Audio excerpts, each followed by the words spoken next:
नमस्कार, मैं श्यामगिरी। आप देख रहे हैं टीएफडी इंडिया न्यूज 24। टीएफडी इंडिया न्यूज 24 में आप सभी दर्शकों का स्वागत है। 20 सांसद पहुंचे बिरला के पास। लोकसभा के स्पीकर ओम बिरला के दफ्तर में ममता बनर्जी को एक तरह से राहत मिल गई और फंस गए टीएमसी के 20 सांसद। आखिरकार जिन्हें कल जाना था आज ही वह पहुंच गए। कल जाने की बात चल रही थी और यह 20 बागी सांसद एक बड़ी महत्वपूर्ण बिंदु है कि जिन 20 सांसदों को टीएमसी से तोड़ा गया और भूपेंद्र यादव के घर में यह सब बैठ करके मीटिंग किए। खरीद फरोख्त भी चला, 5 करोड़ से 50 करोड़ तक की बातें आ रही है एक एक सांसदों को। तो अलग गुट नहीं बन पाएगा और यह भारतीय जनता पार्टी में शामिल भी नहीं हुए। तो भारतीय जनता पार्टी ने पैसे क्यों दिए? जो आप रहे हैं, अगर इसमें सच्चाई है, यूं ही तो कोई नहीं जाएगा। 2 साल और ममता बनर्जी की हार और 20 सांसद टूट गए, 60-65 विधायक टूट गए। ऐसे कैसे टूट गए? अभी तक तो नहीं टूटे थे। तो पैसे की खरीद फरोख्त भी सामने आई, सब कुछ रहा और चले गए। भाजपा में शामिल भी नहीं हुए।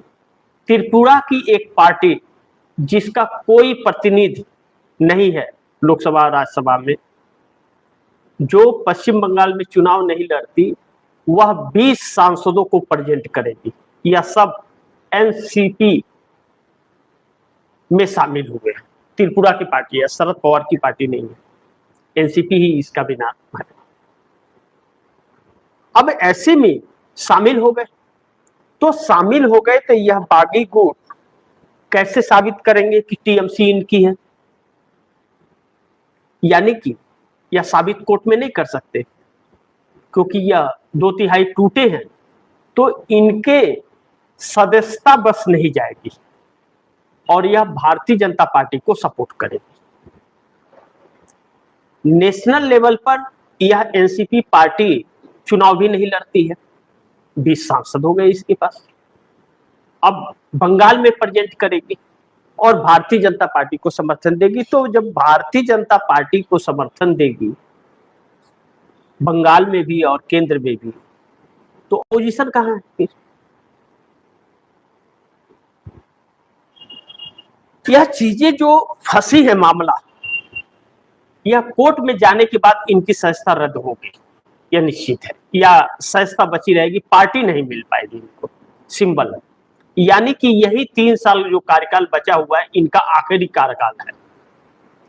अब इनको लेकर के और भारतीय जनता पार्टी को लेकर के 1000 सवाल उठेंगे इन 20 सांसदों की वजह से।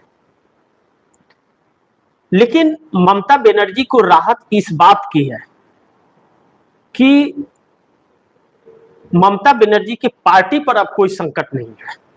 अब पार्टी इधर उधर नहीं हो पाएगी। पार्टी ममता बनर्जी की बच गई। सांसद गए, फिर सांसद आ जाएंगे अगले चुनाव में, अगर देश की जनता जाग गई तो, बंगाल की जनता जाग गई तो।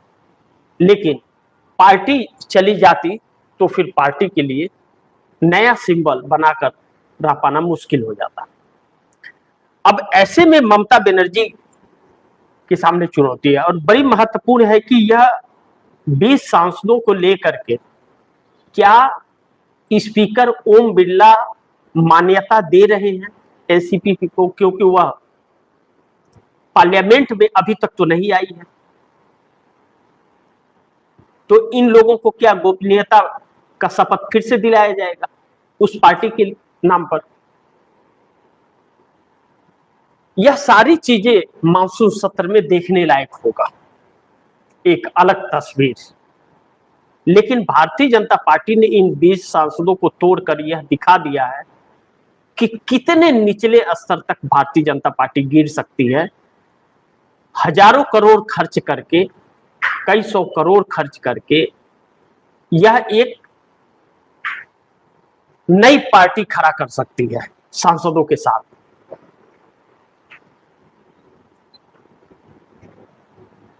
अब ऐसे में कोर्ट का क्या रुख होगा?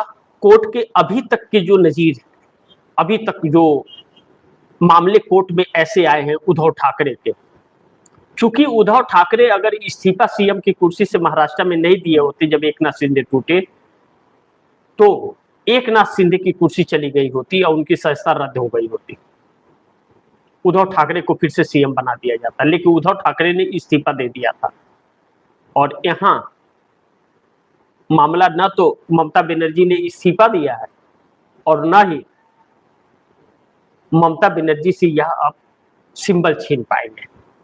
ऐसे में स्पीकर ओम बिरला की प्रतिक्रिया नहीं आई, लेकिन सभी सांसदों का तस्वीर स्पीकर ओम बिरला के दफ्तर से आ गया है बाहर।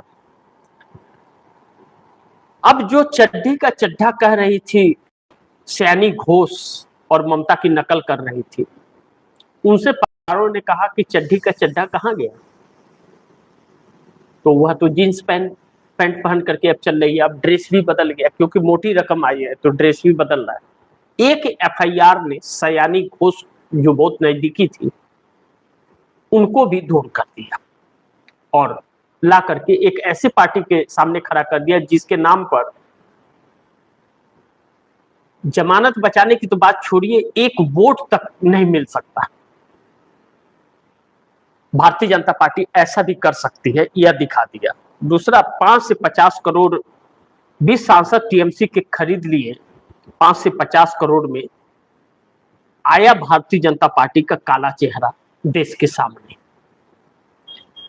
भारतीय जनता पार्टी एक पाखंडी पार्टी है और वोट चोरी, सांसद चोरी, सीट चोरी, यह सारे उसके ताज हैं।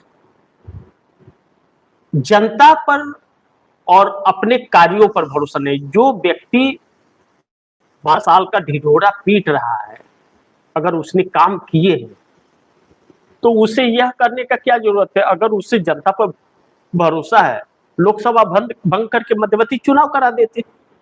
लेकिन यह हिम्मत नहीं है डरपोकों में। यह जानते हैं कि इस बार 240 भी नहीं आएगा। जब चुनाव आयोग के मदद के बाद 240 आया और एसआईआर के बाद ममता बनर्जी 41% वोट प्रतिशत लेकर के आ गई, जिसमें 34 लाख लोगों को वोट नहीं डालने दिया गया, वह पार्टी चुनाव कराने की हिम्मत जुटा पाएगी? ऐसा संभव ही नहीं। वह खरीद के, पैसे के दम पर खरीद करके ऐसे पार्टी खड़ी करेगी और सत्ता पर काबिज रहने की कोशिश करेंगे। लेकिन अमेरिका पूरी तरह से इनको एक्सपोज बार बार कर रहा है कि कितने बड़ा गुलाम व्यक्ति है भारत का प्रधानमंत्री। शर्म आती है ऐसे नेताओं को अपने देश का प्रधानमंत्री कहते हुए भी, जो हर जगह थुकवा करके आ जाते हैं। लेकिन आरएसएस और भाजपा को फर्क नहीं पड़ता। लेकिन एक महत्वपूर्ण बिंदु है कि ममता को जिस तरह से इन लोगों ने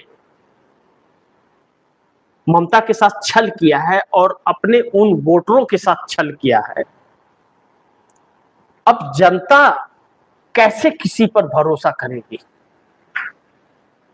या फिर एक ऐसी पार्टी जो इस देश में पैसे के दम पर सरकार बना लेती है और बिल पास करना चाहती है, आखिर उस बिल में क्या है ऐसा जो इतना हजारों करोड़ लुटाने के लिए और किसी भी निचले स्तर पर गिरने के लिए नरेंद्र मोदी तैयार है? आखिर क्यों, क्या रखा है डिलिमिटेशन और वन नेशन वन इलेक्शन में जो उसके लिए यह इतने हजारों करोड़ रुपए खर्च कर रहे हैं? यह पैसे कौन दे रहा है? क्या मोदी अपने घर से पैसे लेके आ रहे हैं? यह सब कुछ एक सोची समझी रणनीति के तहत इस देश को गुलाम बनाया जा रहा है और यहाँ की सरकार और मोदी कहते हैं ना, खिलौना में कुछ लेकर के आओ, जितना चाबी भरोगे उतना ही चलेगा, चाबी खत्म तो गाड़ी रुक जाएगी वहीं। तो ट्रंप जितना चाबी भर रहा है उतना चल रहे हैं, उसके बाद रुक जा रहे हैं, फिर थूक रहा है ऊपर, बेइज्जत कर रहा है और फिर चाबी भर रहा है, फिर चल रहा है।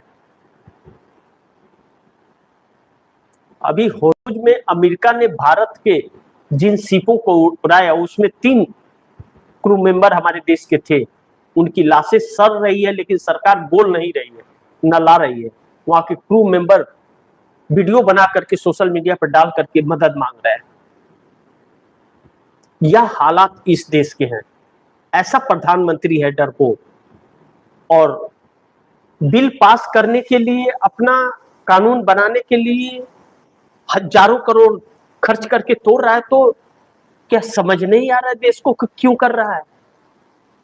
अब मोर्चा इस देश को ही संभालना पड़ेगा, कोई राजनीतिक पार्टियों के बस का तो रहा नहीं अब, क्योंकि राजनीतिक पार्टियां आंदोलन कर सकती हैं, उसके लिए परमिशन नहीं मिलेगा। बिना परमिशन को उतरेंगे, लाठी खाएंगे, जेल जाएंगे, फिर निकलेंगे, फिर करेंगे। लेकिन देश की जनता की भी जिम्मेदारियां उतनी ही है जितना राजनीतिक दलों का। लेकिन जब तक ऐसे कायर राजनीतिक दल रहेंगे, या जो छोटे छोटे दल हैं जिन्हें कायर हैं, या कि देश पर एक बोझ बन गए हैं, कि जब जरूरत देश की जनता की आती है तो यह दुम दबाकर जो भाग रहे हैं, या फिर ऐसा एक गुंडागर्दी वाली पार्टी जो सत्ता में बैठ करके सबको डंडा बजा रही है। वह अधिकारी, क्या उन अधिकारियों के परिवार नहीं है, रिश्तेदार नहीं है, दोस्त नहीं है? या सरकार जाएगी तो इसी दौर से उन्हें भी गुजरना पड़ेगा? क्या इतनी भी नहीं है? जिन्हें अपने सम्मान और देश का परवाह था, उन्होंने इस्तीफे दे दिए, इस्तीफे दे करके चले गए कि मैं नहीं करूं, मैं नौकरी ही छोड़ रहा हूं, जाओ अपना कर लो। अगर सपोज दिन मानिए सब एक साथ खड़े हो गए कि आप खुद ही कर लो, हमें नहीं करना है, तो आप सर बहुमत में हो ना, आंकड़े हैं ना, नंबर आपके पास, आप करो, हमें आपकी नौकरी नहीं करनी। क्या अमेरिका से एक्सपोर्ट करेंगे, इंपोर्ट एक्सपोर्ट करेंगे मोदी? लेकिन जब सब उसी में मिले हो और सब मिली जुली हो, सब अपनी दुकान चला रहे हो, तब चिंता की बात इस देश के लिए होती है और इस देश को करना चाहिए। अन्यथा हाथों में चूड़ियां पहन के घर में बैठ जाए। कहते हैं कि जब सड़कें सूनी होती हैं तो संसद आवारा हो जाता है। आज सड़कें भी सूनी है और संसद भी आवारा है, लेकिन संसद ऐसा आवारा हो गया है, छुट्टा सांड की तरह घूम रहा है। कोई भी मिल रहा है तो उसको मारते जा रहा है, उसे रोकने और काबू में करने वाला कोई नहीं है, सिवाय जनता के कोई नहीं कर सकता। इस बात से इनकार नहीं कर सकते। इसलिए प्रतिरोध, सरकार का विरोध जरूरी होता है। हम लोकतांत्रिक है, हम सरकार गलत कर रही तो सरकार पर आवाज सड़क पर उठा करके उसे घेरेंगे और सरकार को काबू में करेंगे, क्योंकि लोकतांत्रिक हैं हम। बांग्लादेश, नेपाल और श्रीलंका थोड़ी हैं। लेकिन जब किसी को परवाह न पड़े और नेता विपक्ष को भी खत्म किया जा रहा हो और जनता सुने ही ना, उसको कोई फर्क ही ना पड़े, तो फिर जब गुलामी ही भुगतनी है तो भुगतो। बाकी आप दर्शकों की क्या राय है, क्या सुझाव है, कमेंट बॉक्स में जरूर दीजिएगा। इस खबर को ज्यादा से ज्यादा शेयर कीजिएगा, अपने दोस्तों को भी कहिएगा आगे शेयर करें। और आपने टीएमटी इंडिया न्यूज 24 को सब्सक्राइब नहीं किया, सब्सक्राइब कर लीजिए, अपने दोस्तों को भी कहिएगा सब्सक्राइब करें। मिलते हैं अगली खबर के साथ, तब तक के लिए नमस्कार।